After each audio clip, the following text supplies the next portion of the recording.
Bonjour, nous sommes le mercredi 14 février et je vous propose la situation des cultures de cette semaine.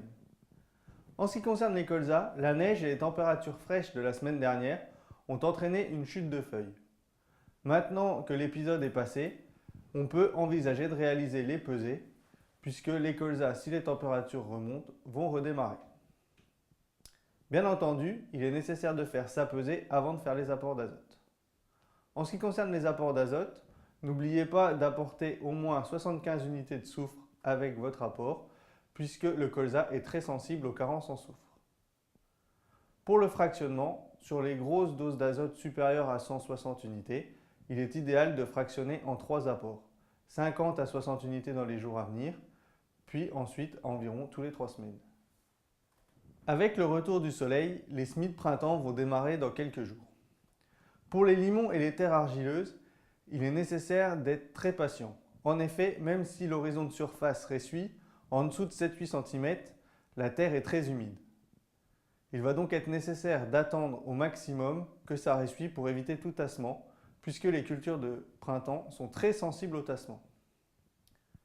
Le meilleur moyen de vérifier si la terre est assez ressuyée, c'est de prendre une bêche et de faire quelques prélèvements. Je vous propose maintenant de faire un point sur les conditions d'implantation des différentes cultures de printemps que nous allons implanter dans les jours à venir. Tout d'abord, pour l'orge de printemps, la date idéale de semis est entre le 15 février et le 15 mars. Les densités de semis vont être de 270 grammes mètre carré en limon et autour de 300-330 dans les sols plus superficiels comme les craies ou les sables. Le semis doit être réalisé à une profondeur de 2 à 3 cm, pas plus profond puisque sinon on va avoir des soucis de levée et de la perte de pied. Pour le pois protéagineux, il faudra être très vigilant pour la structure de sol puisqu'en effet il est très sensible. D'une part puisque un sol trop tassé va empêcher la création de nodosité et du coup la plante va être chétive et aura du mal à se nourrir. La densité de semis idéale est comprise entre 80 et 90 grammes mètre carré en limon. On augmentera cette densité d'une dizaine de pourcents pour les craies.